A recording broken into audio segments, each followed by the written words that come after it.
Panasonic Lumix have released a new lens into their ecosystem. It is this one, the 24-60 f2.8. And this, I think, is actually a really cool standard zoom lens to add into the ecosystem because it is a great focal range, right? 24-60, not 24-70, but f2.8 all the way through the lens.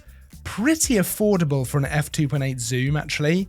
And nice and kind of small and lightweight. It fits really nicely on the front of something like this. It's the S1 II. But I mean, this would go great on something like the S5 II even, which is a much smaller camera.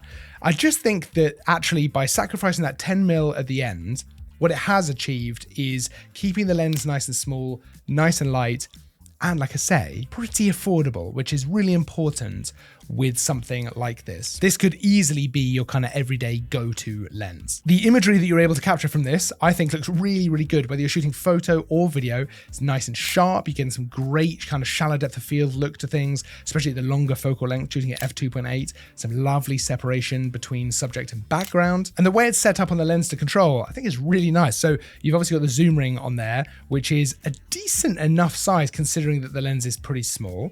The lens is an external zoom like that, which makes sense considering the size of it again, but there's a nice weight to that zoom ring, which I think is important. It allows you to make kind of really small adjustments if you want to. You've also got another ring just at the front here, which is customizable to control different things. So you could use that as an aperture ring if you want, ISO, exposure compensation.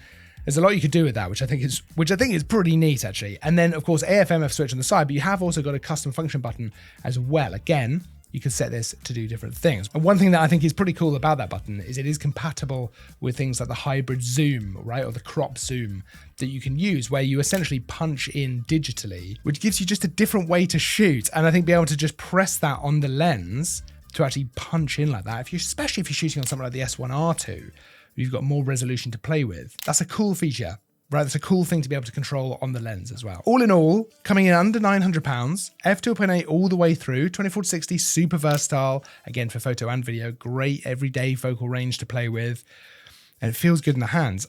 I'm a big fan. I think it's a great addition. I much prefer using this to the 20-60 that I will often use with Panasonic Lumix cameras.